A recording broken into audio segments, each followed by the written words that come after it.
That was really interesting, but no matter how you slice it, that sounded like the grungiest 90s thing I've ever heard. Oh, right.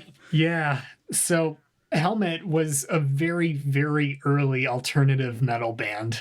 Like they that really sort of lurchy style of riffing. A Hmm. lot of people agree that they invented that, and a million Okay. bands like sort of adopted it. Like you hear Evanescence doing that, but then Korn adopted it too, and System of a Down.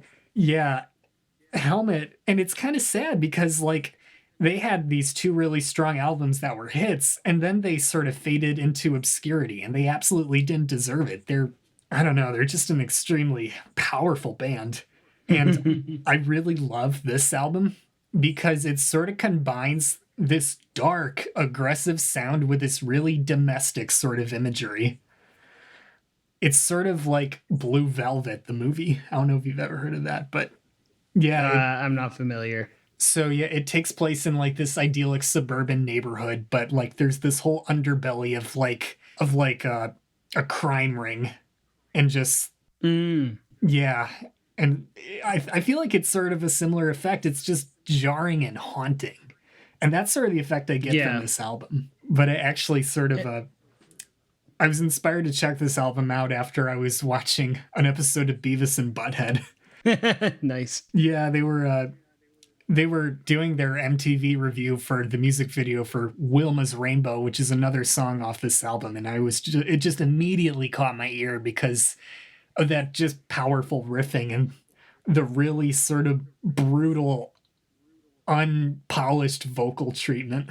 Yeah, and it's interesting too because it definitely sounds like a very early unpolished version of like a lot of different sounds that especially like in the early 2000s late 90s we were hearing this just sounds like, you know, the origin of that basically.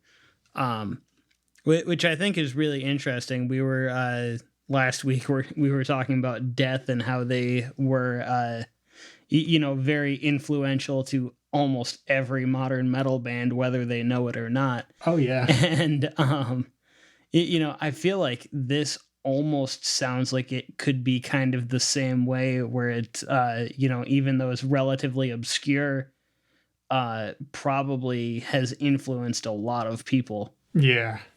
Yeah, I think this could be like the Luca of alternative metal. All right, so my final song is by a electro pop duo from Belgium. So this is really really taking a turn here at the end from the type of stuff that we've been listening to. And this is off of their album from May of 2020 called Neon Fever Dream, and this song is called Everybody's Lonely.